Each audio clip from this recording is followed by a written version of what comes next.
Entonces Jesús, el embajador del reino, el que será el rey de reyes y su reino no tendrá fin, el que el día de hoy está hablándonos en este pasaje de Lucas capítulo 6. Hoy veremos del versículo 12 al versículo 26, pero yo quisiera leer la porción del verso 20 al 26, después de leerlo, orar y comenzar a meditar en este pasaje. Dice así en Lucas 6, en el versículo 20: y alzando los ojos hacia sus discípulos decía: bienaventurados vosotros los pobres, porque vuestro es el reino de Dios.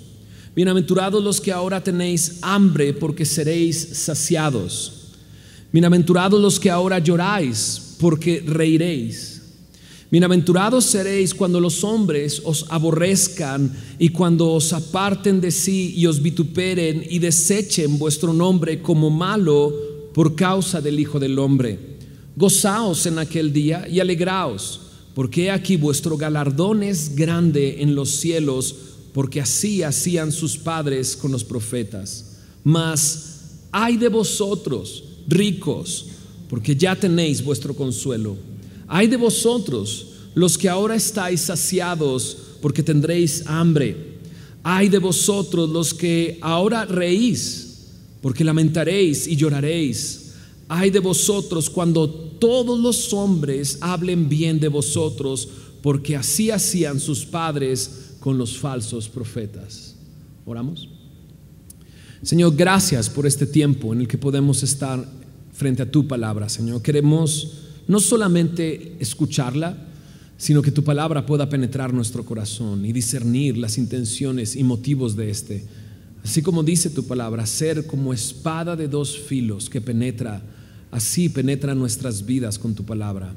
Pero también te pedimos que sea tu Espíritu Santo revelándose a nuestras vidas, Señor, mostrándonos lo que somos y quién eres tú, y guiándonos a toda verdad. Y Señor, glorifícate este día, Señor, dándote a conocer a cada uno de nosotros, Señor. Te lo pedimos esto en tu nombre, Señor Jesús. Amén. Jesús enseña acerca del reino de Dios. Y es que nos dice en estos pasajes que acabamos de leer cómo el pobre, el que llora, el que tiene hambre, es el que de él será el reino de Dios. Pero previo a la enseñanza, primero como introducción, veamos el versículo 12 de este capítulo. Dice: en aquellos días fue al monte a orar y pasó la noche orando a Dios. Jesús tomó un tiempo para orar, un tiempo para pasar en comunión con el Señor, con su Padre. Y dice que pasó toda la noche. Inmediatamente, como veremos en el verso 13, Él va a escoger a los 12 discípulos que les va a llamar apóstoles, los cuales se convertirán en eso, en apóstoles, en embajadores del reino de Dios. Definitivamente era algo importante. Estos hombres llevarían a cabo la labor de continuar transmitiendo el mensaje del evangelio del reino de Dios. Pero Dios escoge, no como el hombre escoge, porque el reino de Dios no es como este mundo, es el reino de Dios. Y cuando Jesús se ve frente a esta decisión, Él toma el tiempo para orar y pasa la noche orando. Ahora me hace preguntarme, aún así Jesús necesita orar, aún siendo Él mismo Dios, aún conociendo el corazón de cada hombre, Él decide orar. Si Él, siendo Dios hecho hombre, necesitaba dirección, consejo, comunión con el Padre, déjame decirlo así, ¿cuánto más nosotros necesitamos de pasar tiempo con Dios? En Lucas capítulo 22, unos capítulos más adelante, en el versículo 40, Jesús le dice a sus discípulos de esta manera: orad para que no entréis en tentación. Ora para que no entres en tentación. Necesito orar, pero en verdad orar, ¿no? Porque a veces enfrentamos situaciones y sí oramos, le decimos: Señor, espero no cometer una burrada. Y esa es mi oración nada más. Pero Jesús vino a orar y buscar la dirección de Dios y comunión con su Padre. Y necesito también yo pasar tiempo en oración. Orad para que no entréis, dice, en tentación. Y creo que la tentación más grande es eso: tomar yo mis propias decisiones, hacer yo mi propia vida, ser tentado a tomar la decisión yo y no esperar que Dios sea el que me dirija. Apresurar mi respuesta cuando Dios quiere hablarme. Orar y esperar en el Señor. Muchas veces oramos, pero sí hacemos esto: Señor, haz algo y déjame te ayudo, ¿no? Porque quizás te tardes un rato. Bueno, Jesús pudo orar durante toda la noche. Algunas veces nosotros oramos y esperamos la respuesta de Dios inmediatamente. ¿Y qué no Jesús pudo haber hecho eso? Señor, ya sé tu corazón, me conoces, conozco a estos cuates, Señor, voy a escogerlos el día de mañana y se va a dormir. No, sino que pasa toda la noche en oración. Esperó en Dios y esperó su respuesta. Esperemos la respuesta de Dios. Ahora, Jesús estaba orando y justo al siguiente día va a escoger a los discípulos, escoger sus discípulos, aquellos que se convertirían en sus apóstoles, aquellos que transmitirían el mensaje del evangelio del reino. Pero como dije hace unos momentos, Dios no escoge como el mundo escoge. Dios es Dios y escoge de una manera rara y distinta. Mira lo que dice en Primera de Corintios, en el capítulo 1, en los versículos 26 al 29. Primera de Corintios 1, verso 26 al 29 dice: pero mirad, hermanos, vuestra vocación, que no sois muchos sabios según la carne, ni muchos poderosos, ni muchos nobles, sino que lo necio del mundo escogió Dios para avergonzar a los sabios, y lo débil del mundo escogió Dios para avergonzar a lo fuerte, y lo vil del mundo y lo menospreciado escogió Dios, y lo que no es, para deshacer lo que es, a fin de que nadie se jacte en su presencia. Dios escoge y escoge esto: lo necio, lo débil, lo vil, lo menospreciado, lo que no es. Eso es lo que Dios escoge. Pablo, cuando hace referencia a esto, dice: voltéense a ver, mírense. No hay muchos sabios, no hay muchos poderosos, no hay muchos nobles, sabios en su propia carne, no los hay. Él escoge y escoge de esta manera. En Lucas 6, en Lucas, el pasaje que estamos viendo, el verso 13 dice: cuando era de día, llamó a sus discípulos, escogió a 12 de ellos, a los cuales también llamó apóstoles. Y esto, como Dios escoge, ha avanzado a través de los siglos, a través de los años. Dios se sigue escogiendo de esta manera: lo vil, lo menospreciado, lo débil, lo necio. Eso es lo que escoge Dios. Hablando y pensando en Chuck Smith, él le preguntaban por qué su iglesia de alguna manera había sido una pionera para comenzar a plantar muchas iglesias. Del movimiento Calvary Chapel hay alrededor de 1500 iglesias en todo el mundo, ¿no? Y con líderes bastante prominentes en Estados Unidos. Un hombre llamado Greg Laurie, que está prácticamente tomando el lugar de Billy Graham, haciendo cruzadas en estadios, llamando al arrepentimiento a las personas, y con muchos ministerios muy prominentes. Y hace unos días atrás, el mismo Greg Laurie le hizo una entrevista y le preguntó: ¿por qué crees que Dios te usó para levantar a otros líderes, a otros pastores, y que se expanda esta obra de la manera en que lo hiciste? Y dice: porque soy terrible. Porque soy muy malo, ¿no? Y dice: y cuando me veían no haciéndolo, decían: pues igual yo también lo puedo hacer. Y claro, Dios escoge eso: lo necio, lo vil, lo débil. Él escoge ese tipo de personas para ser sus embajadores, para ser enviados a representar, a dar un mensaje, a no hablar por sí mismos, sino hablar de parte de Dios. Eso es lo que Dios escoge. Jesús dice en Juan 15, en el versículo 16, Juan 15, versículo 16 dice: no me elegiste vosotros a mí, yo os elegí a vosotros, y os he puesto para que vayas y lleves fruto, y vuestro fruto permanezca, para que todo lo que pidieres al Padre en mi nombre, Él os lo dé. Jesús dice, yo los elegí, no ustedes a mí. Y checa qué es lo que Él elige y lo que escoge. En Lucas 6, versículo 14, ahí están los hombres del reino de Dios.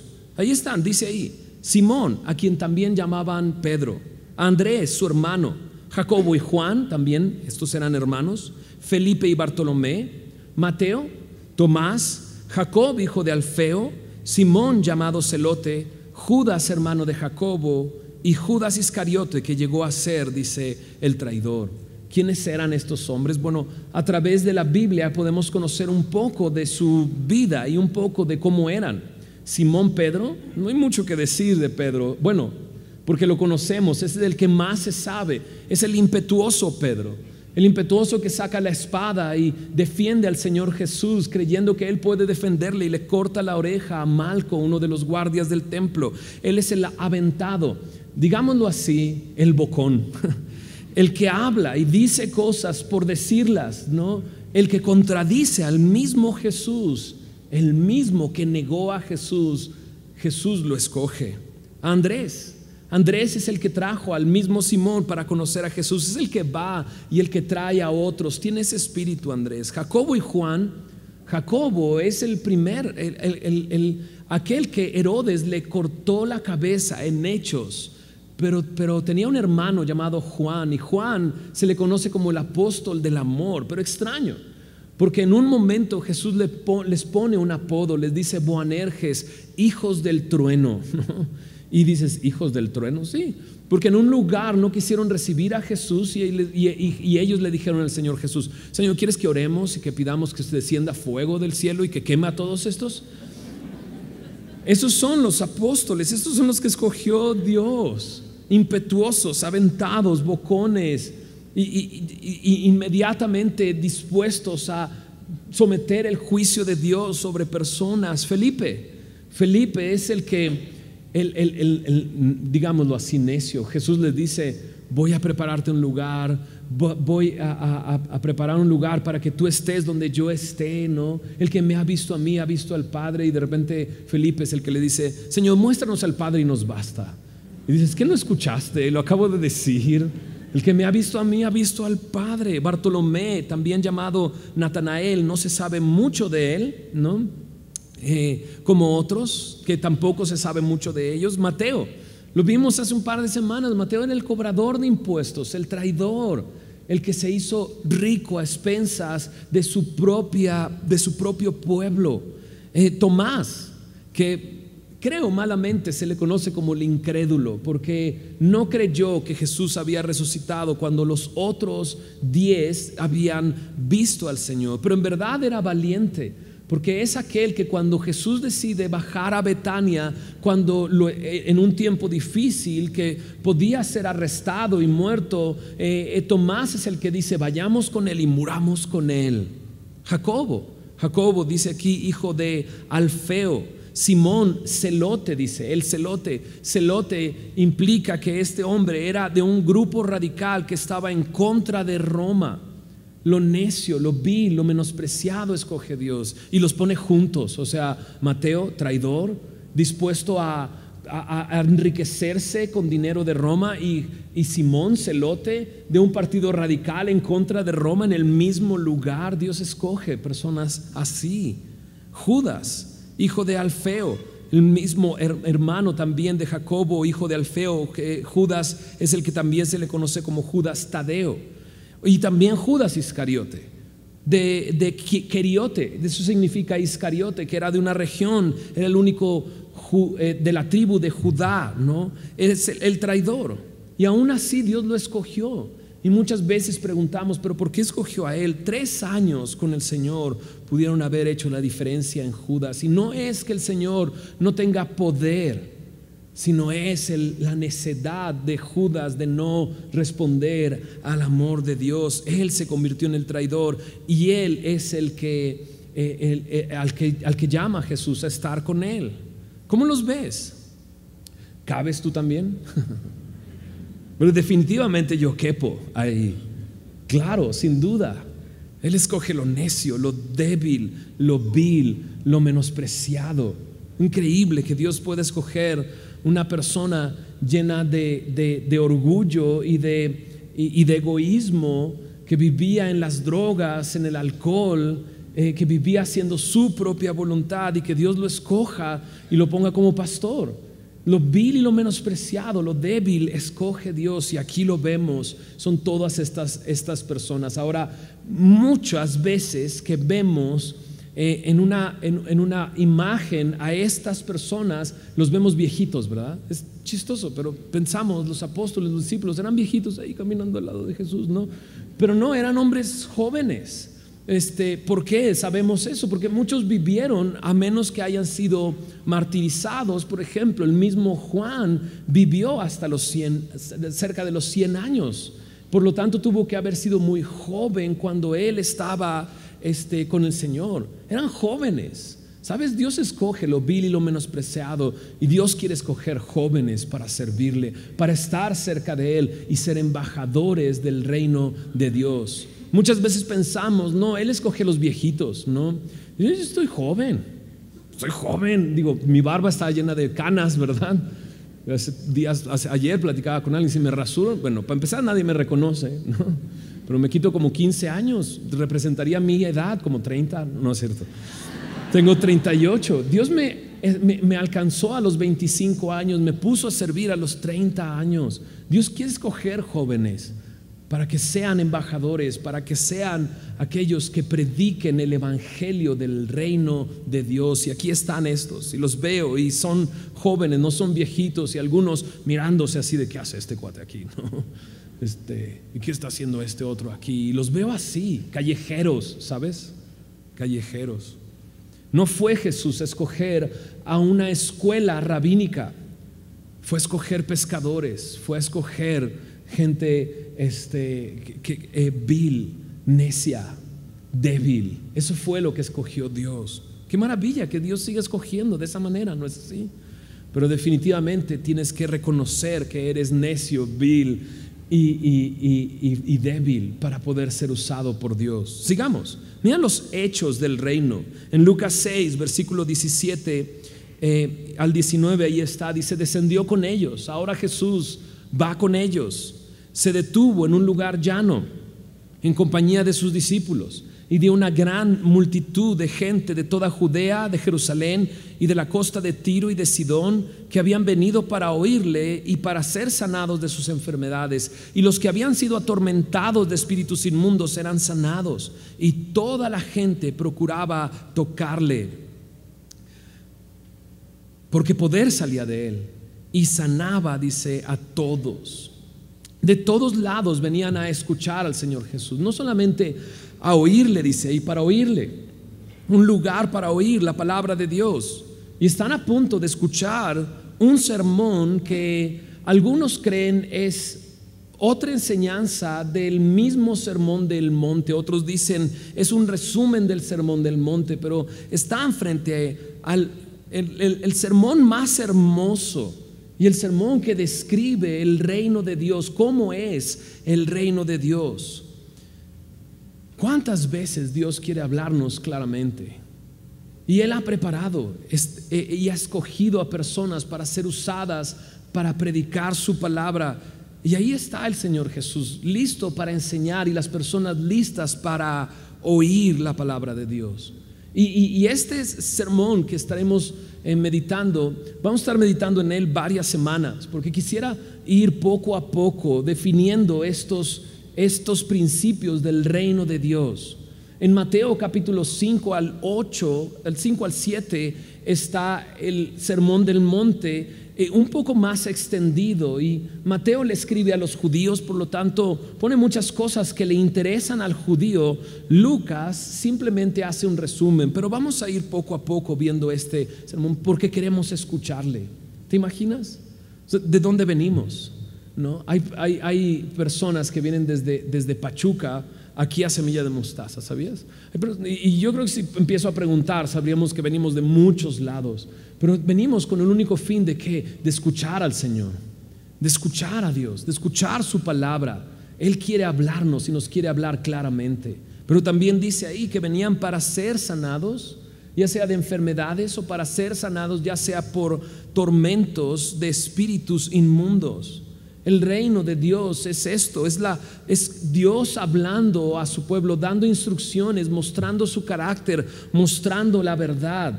Pero también el reino de Dios es el poder para curar, sanar, no solamente el cuerpo físico, sino también el espíritu. Es Jesús el que se nos dice que murió en la cruz y que por su llaga somos nosotros curados, somos nosotros sanados. Muchos de nosotros experimentamos momentos así. Yo experimenté un momento así. Cuando oró Tere, aún no nos casábamos, pero ella oró por mí para que Dios pudiera sacar la adicción de mi cuerpo. Yo sé que Dios tocó mi cuerpo y que quitó de esas células esa necesidad que yo tenía de drogarme. Dios afecta todo. Cuando el reino de Dios llega a tu vida, afecta todo: cuerpo, espíritu, alma, todo. Es el poder del reino de Dios. Son los hechos del reino de Dios. Pero ahora mira, más adelante Él va a enviar a estos 12. En Marcos capítulo 6, 7 al 13 va a enviar a estos hombres a predicar el reino de Dios. Pero les va a dar autoridad sobre enfermedades y sobre demonios, porque el reino de Dios les está acompañando. En Lucas capítulo 10, estos hombres son enviados además de otros 70 discípulos. Ahí mismo en Lucas capítulo 10, mira lo que dice en Lucas 10, en el versículo 9. Dice: sanad a los enfermos que en ella haya, y decidles: se ha acercado a vosotros el reino de Dios. Cuando el reino de Dios se acerca, es comunicado, se predica, personas son sanadas, dice este texto, y personas que reciben el mensaje. Pero también hay personas que rechazan el mensaje. En Lucas 10:10 dice: mas en cualquier ciudad donde entréis y no los reciban, saliendo por sus calles, decid: aún el polvo de vuestra ciudad que se ha pegado a nuestros pies lo sacudimos contra vosotros, pero sabed esto, que el reino de Dios se ha acercado a vosotros. Ellos iban por las ciudades compartiendo el evangelio del reino, pero no solamente predicándolo, sino diciendo: aquí está el reino de Dios. Y tenían poder para sanar y poder para librar de demonios. En Lucas capítulo 10 verso 16 dice Jesús esto: el que a vosotros oye, a mí me oye, y al que vosotros desecha, a mí me desecha, y el que me desecha a mí, desecha al que me envió. Qué impresionante. Jesús escoge a estos hombres para ser embajadores del reino de Dios. Y el reino de Dios tiene estos hechos. La verdad afecta nuestras vidas. El poder del evangelio nos salva, nos sana. Y Jesús envía a estos hombres con esa capacidad y ese poder, y de repente les dice: el que les oye, a mí me oye. El que los recibe, a mí me recibe. El que los desecha, a mí me desecha. El que me desecha a mí, desecha al que me envió, ¿no? Y de repente, en una ocasión, un amigo salió a predicar a las calles, ¿no? Y empezó a predicar a las calles el evangelio de Dios. Y muchos lo rechazaban. Y dice: yo me sentaba con ellos y me dedicaba a platicar con ellos por minutos, por media hora, explicándoles, pero ellos lo rechazaban. Y de repente alguien le dijo: ¿sabes qué? No te preocupes, no te rechazan a ti, están rechazando a Dios. Y dice él: eso es lo que me preocupa, que no me están rechazando a mí, están rechazando a Dios, están rechazando el evangelio del reino de Dios. Ahí en Lucas 10:17 dice que volvieron estos 70 con gozo y felices. Dice: Señor, aún los demonios se nos sujetan en tu nombre. Podemos ver el poder del reino de Dios y mira lo que está sucediendo. Pero Jesús los enfoca y les dice en Lucas 10:20: no os regocijéis de que los espíritus se os sujetan, sino regocijaos de que vuestros nombres están escritos en los cielos. Regocíjate porque eres salvo. Regocíjate porque ahora eres parte del reino de Dios. No por el poder que sale alrededor de ti, sino por el poder de salvación que te ha rescatado, por el lugar que tienes en el cielo, por la obra de Jesús en la cruz. Y sí, ahí en Lucas 20 me dice en qué debo de regocijarme cuando soy parte del reino de Dios y veo el reino de Dios sucediendo a mi alrededor. Pero aquí está, ¿a quién le pertenece el reino de Dios? ¿Cuál es el mensaje del reino? Aquí está en el versículo 20 de Lucas capítulo 6. Bienaventurados vosotros, dice, los pobres, porque vuestro es el reino de Dios. Bienaventurados los que ahora tenéis hambre, porque seréis saciados. Bienaventurados los que ahora lloráis, porque reiréis. Y bienaventurados seréis cuando los hombres os aborrezcan y cuando se aparten de sí y os vituperen y desechen vuestro nombre como malo por causa del Hijo del Hombre. Jesús comienza a dar bienaventuranzas. Y bienaventuranzas quiere decir bendecidos o felices y dichosos.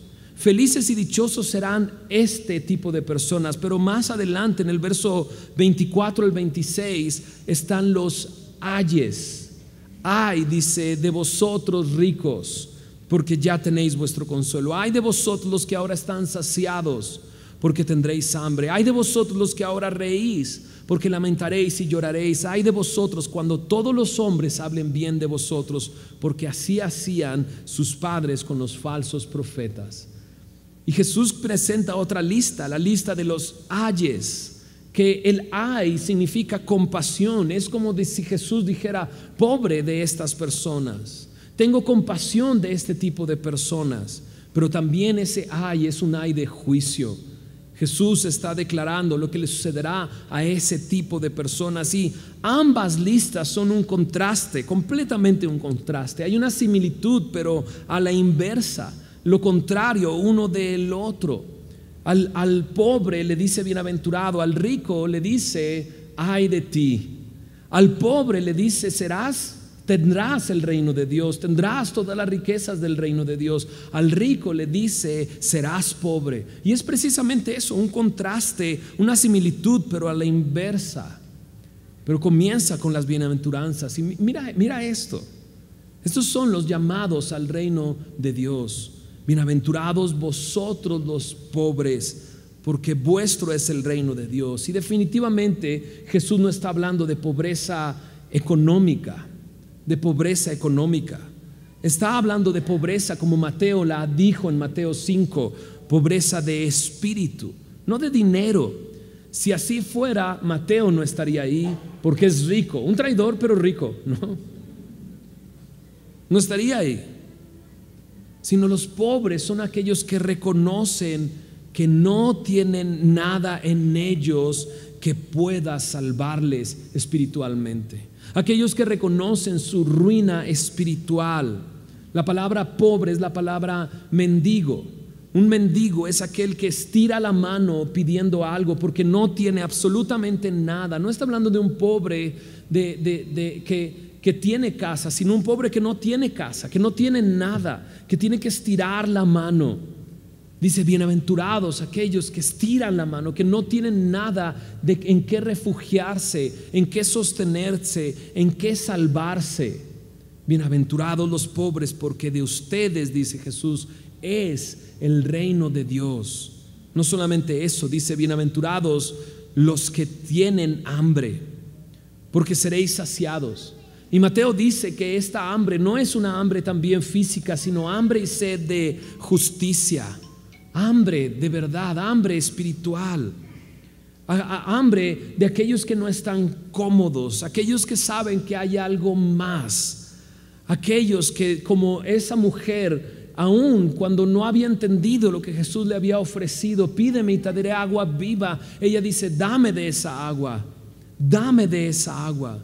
Cuando Jesús dice, yo soy el pan de vida, y dice, el que me come será saciado, es aquel que requiere de ese pan. Aquel pobre que no tiene nada, que está arruinado, aquel que tiene hambre y no es saciado con las cosas de este mundo. Pero también dice, bienaventurados los que ahora lloran. Y es que cuando te das cuenta que eres pobre y estás necesitado, no hay otro camino sino el llanto. El llanto que reconoce su pobreza, el llanto que reconoce su hambre. Y no solamente su propia hambre y su propia pobreza, sino el llanto que se genera cuando veo la pobreza y el dolor a mi alrededor. Jesús está diciendo eso: bienaventurados los pobres, los que tienen hambre, los que lloran. Y estos pobres, los que tienen hambre y los que lloran, tienen que reconocer su condición, esta condición. Mira lo que dice el Salmo 143. En el Salmo 143, en el versículo 1 al 8, dice: oh Jehová, oye mi oración, escucha mis ruegos, respóndeme por tu verdad, por tu justicia, y no entres en juicio con tu siervo, porque no se justificará delante de ti ningún ser humano. El salmista está reconociendo su pobreza. No hay nadie que pueda justificarse delante de ti, Señor. Por favor, no me juzgues, no entres en juicio, porque ninguno podría justificarse delante de ti. Está reconociendo su pobreza. Mira lo que dice el verso 3: porque ha perseguido el enemigo mi alma, ha postrado en tierra mi vida, me ha hecho habitar en tinieblas como los ya muertos, y mi espíritu se angustió dentro de mí, está desolado mi corazón. Este hombre ahora está sintiendo esa hambre y ese llanto, esa angustia en su corazón. Dice en el verso 5: me acordé de los días antiguos, meditaba en todas tus obras, reflexionaba en las obras de tus manos, extendí mis manos a ti, mi alma a ti como la tierra sedienta, como tierra seca y tierra árida, estiré mis manos a ti, mi alma se estiró hacia ti de esa manera. Verso 7 dice: respóndeme pronto, oh Jehová, porque desmaya mi espíritu. No escondas de mí tu rostro, no venga yo a ser semejante a los que descienden de la sepultura. Señor, no quiero morir, no quiero morir. Sé que ese es mi camino, pero no quiero morir. Y dice en el verso 8: hazme oír por la mañana tu misericordia, porque en ti he confiado. Hazme saber el camino por donde ande, porque a ti he elevado, dice mi alma. ¿Ves la persona reconociendo su necesidad de Dios, extendiendo sus manos hacia Dios? Pero solamente puedes llegar a eso cuando reconoces tu pobreza, cuando reconoces y lloras tu pobreza, cuando reconoces tu hambre y sed de Dios. En el Salmo 42 me dice: como el ciervo que brama por aguas en el desierto, así brama, así desea, así anhela mi alma de ti, Señor. Ese es el hombre que quiere venir a Él, que necesita del Señor y que no encuentra en Él ningún recurso para ser salvo. Y dice Jesús: el que reconoce eso es feliz y dichoso. ¿Por qué? Porque suyo es el reino de Dios. Jesús está hablando del reino de Dios, no del mundo, porque el mundo lo ve totalmente contrario. El mundo no podría ver a un pobre, a alguien que llora y a alguien que tiene hambre feliz y dichoso. Imposible. Esos son los que merecen el ay de consuelo, pero no la bienaventuranza. Pero Jesús está hablando del reino de Dios. En el reino de Dios es todo distinto. Escoge lo vil y lo menospreciado, sana enfermedades y trae la palabra de Dios claramente a nuestra vida. Y ahora dice: reconoce al pobre, al que tiene hambre y al que llora, y de ellos es el reino de los cielos. Mira lo que dice en Isaías 57. Isaías capítulo 57, versículo 15 al 17. Me dice ahí: así dijo el alto y sublime, así dice el eterno, el Dios, el que habita la eternidad, cuyo nombre es el Santo, el único, no hay otro como Él. Dice, el que habita en ese lugar de eternidad, dice: yo habito en la altura y la santidad, y dice, con el quebrantado y humilde de espíritu. Con el quebrantado y humilde de espíritu. Él habita en el corazón de esas personas, aquellos que están quebrantados por su pobreza y su ruina, aquellos que con humilde corazón vienen a Él, con su corazón contrito y humillado. ¿Qué es lo que hace Dios? Mira lo que dice: para hacer vivir el espíritu de los humildes, para vivificar el corazón de los quebrantados. De ellos es el reino de Dios. Pero si vives de esa manera y reconoces esa necesidad, no será fácil en un mundo como en el que vivimos. Por eso Jesús dice: bienaventurado entonces si te aborrecen y se apartan de ti y te vituperan y desechan tu nombre como malo. Gózate en aquel día, alégrate, porque tu galardón es grande en los cielos. Y sí, una persona que vive por el reino de Dios, que vive en esta actitud, será aborrecida, será perseguida, será burlada, se burlarán de él. Aguas, porque una cosa es que seamos necios como creyentes, ¿verdad? ¿No? Entonces comienza el día domingo, 6 de la mañana, voy a mi iglesia, pongo te alabaré, te glorifica, en todo volumen en mi casa, y mi vecino, cállate, ¿no? Eso es ser necio, ¿me explico? No, pero es que yo estaba alabando a Dios. Alábalo en tu corazón y predícale a tu vecino. No lo alejes con tu música. ¿Entienden lo que estoy diciendo? Cuando alguien realmente vive el evangelio del reino de Dios, será aborrecido por causa de Jesucristo, no por lo necio que es, sino por causa de Jesucristo, por seguir a Jesús. Pero luego viene el contraste: los ayes para quienes son, para los ricos que no tienen ninguna necesidad, para los saciados, para los que ríen, para todos los que hablan bien de esa persona. Y sí, el rico en comparación sería una persona que no tiene necesidad de nada, que no ve su necesidad, que dice: yo tengo todo, yo no necesito de nadie, y que dice, y que generalmente lo dice: el Dios ese es para los pobres, ¿no? Para los débiles. Ese es el rico. Y dice Jesús: pobre del rico, porque dice: entonces vendrá pobreza, entonces será pobre. Entonces el rico ya tiene lo que es su consuelo, y su consuelo está solamente en estas cosas materiales, las cuales ni siquiera va a llevar, o de este mundo que perecerá. Dice: ay de los saciados, los que no tienen hambre, porque en un momento llegará en que tendrán hambre. Ay de los que ríen de su fortuna. ¿Te acuerdas de el joven rico? En Lucas capítulo 18 se habla de este hombre que se acerca a Jesús, y cuando se acerca a Jesús, en el verso 18 le dice: maestro bueno, ¿qué haré para heredar la vida eterna?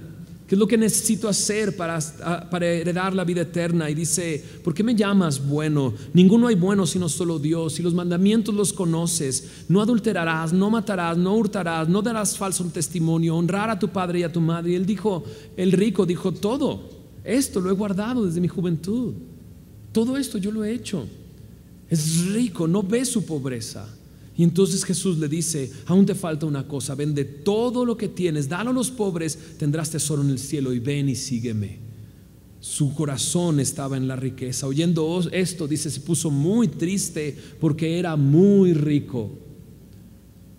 Entonces los discípulos voltean a ver y dicen: oh, qué difícil. Entonces, ¿quién podrá ser salvo? Y Jesús les contesta y les dice: lo que es imposible para los hombres es posible para Dios. El ay de pobre, de compasión, es para el que se siente saciado y que no ve su necesidad de Dios. No lo ve. Y qué difícil es ver esta realidad. Qué difícil. Últimamente he tenido contacto con cierto tipo de personas, y al verlas, bueno, no es difícil, nada más hay que salir de este lugar, ¿verdad? Y tienes contacto con ese tipo de personas que no ve su necesidad, no entiende su necesidad. Ellos están saciados, ellos lo tienen todo, ellos no necesitan nada, no necesitan nada. Y de repente digo: ¿cómo no puede ver su realidad? ¿Cómo no puede ver su necesidad de salvación? ¿Cómo no puede ver que el pecado lo está llevando a la muerte? Que lo que el día de hoy tiene no lo tendrá después, pero que si recibe lo que Dios le quiere dar, nadie se lo va a poder quitar. Y de repente es tan difícil ver esa realidad, la verdadera condición. El ver la verdadera condición solamente es misericordia de Dios, porque es Dios el que escoge lo vil, lo necio, lo débil. Pero el rico se ve y dice: no, yo soy fuerte, yo soy inteligente, yo soy valioso, pero Dios escoge lo que nadie quiere. Dios escoge lo menospreciado. Los discípulos, los que siguen a Jesús, lo siguen por lo que Jesús ofrece, porque Jesús ofrece salvación de pecados. Jesús ofrece vida eterna. Jesús ofrece luz y dirección. Jesús ofrece satisfacción completa, no más hambre, no más sed. Jesús ofrece dirección, porque Él es el buen pastor. Jesús ofrece vida, pero tienes que reconocer estar muerto, porque Él es la resurrección y la vida. Jesús ofrece la verdad, porque Él es la verdad. Pero seguir creyendo la mentira, eso es ser rico, eso es estar saciado, eso es reír. En Lucas 18, justo después de que los discípulos ven esta escena del joven rico, que cómo se va triste porque tenía mucho, entonces Pedro le dice en el versículo 28: he aquí, nosotros hemos dejado todas nuestras posesiones y te hemos seguido. Nosotros lo hemos dejado todo y te hemos seguido, Señor. Nosotros reconocimos lo que éramos y nos fuimos detrás de ti. No planeamos ninguna otra cosa más que seguirte a ti. Y Jesús le responde: no hay nadie que haya dejado casa o padre o hermanos o mujer o hijos por el reino de Dios, que no haya de recibir mucho más en este tiempo y en el siglo venidero la vida eterna. Ojo, no está diciendo abandona tu familia, no, sino Jesús está diciendo: yo estoy en primer lugar, por encima de cualquier cosa que tú tenías antes como primer lugar.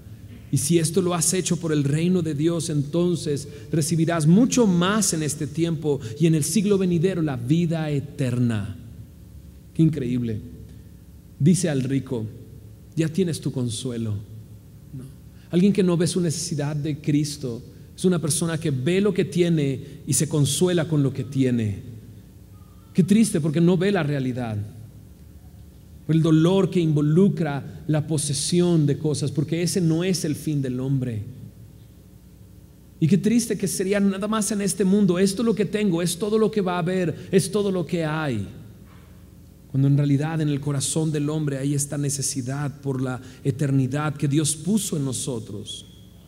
Cuando Jesús incluso dice esto: el que me sigue, el que deja todo, el que abandona todo por el reino de Dios, tendrá mucho más en este tiempo y la vida eterna después. Jesús continúa diciendo: bueno, seré entregado a los gentiles, seré escarnecido, afrentado y escupido, voy a morir. Imagínate eso. Los discípulos dicen: voy a seguirte y lo he dejado todo para seguirte. ¿A dónde vas? A la cruz. ¿A dónde vas? A morir. ¿A dónde vas? A entregar mi vida, a dejarlo todo, a derramar mi sangre. Pero dice al final, dice: mas al tercer día resucitará. Cuando uno sigue a Jesús, lo sigue para la eternidad, no solamente para este mundo. El reino de Dios es un reino eterno. Entonces podemos, sí, creernos muy mexicanos y decir: yo soy rey, ¿no? No tengo trono ni reina ni nadie que me comprenda, pero yo sigo siendo el rey. ¿Te das cuenta de lo ilógico que es eso? Pero yo sigo siendo el rey y estás montado en: yo no tengo necesidad de nada. Y Jesús dice: ay de ti, porque ya tienes tu consuelo, ya tienes todo lo que necesitas según tú. Pero aquel que reconoce su pobreza, entonces de él es el reino de Dios, y el reino de Dios no tiene fin, es eterno, ¿no? Ahora, al final de estos dos pasajes, bienaventuranzas y ayes, presenta esto de los profetas. Aquel que es vituperado, aborrecido, desechado por causa del Hijo del Hombre, lo llama profeta. Pero aquel a quien todos quieren lo llama falso profeta. Y es interesante: un falso profeta nunca te va a decir la realidad, nunca te va a hablar de tu necesidad, nunca te va a invitar a reconocer tu condición. Te dirá siempre un falso profeta lo que quieres oír. aunque no vayas al cielo, pero te dirá lo que quieres oír. Por eso hablan bien de ellos, porque no confrontan, no hablan la realidad. Todos los quieren porque no les dicen la verdad, pero un profeta de Dios te dice: arrepiéntete, reconoce tu condición, reconoce tu pobreza espiritual, tu ruina espiritual, reconoce que no hay nada en ti que pueda salvarte, reconoce tu condición, y si sigues por ese camino, reconoce el destino que llevas hacia la muerte.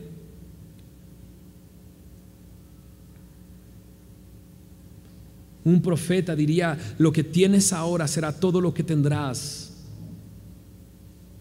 y llegará el día que tendrás sed y hambre, llegará el día que llorarás, llegará el día en que no estarás dentro del reino de Dios, el reino eterno de Dios. Te dirá: tu mejor vida es lo que tienes hoy. El falso profeta te diría: hoy. Pero Jesús dice: no, el hoy es para eso, para ser perseguido y vituperado porque confías en mí, porque me sigues a mí. ¿Sabes? Esto es el reino de Dios. Estos son los hombres del reino de Dios. Este es el mensaje. Estos son los hechos del reino de Dios. Este es el mensaje del reino de Dios. Y aún Jesucristo murió por nuestros pecados para abrir ese reino a todo aquel que cree. Y es la invitación. Él quiere que formes parte del reino de Dios. Él escoge lo vil, lo menospreciado, lo necio, lo débil, lo que no es. Si tú reconoces eso, eres candidato perfecto para entrar al reino de Dios. Lo único que tienes que hacer es creer lo que Jesús vino a hacer por nosotros. Jesús murió por nuestros pecados y Jesús resucitó al tercer día. Él es el Hijo de Dios que pagó tu deuda en la cruz del Calvario.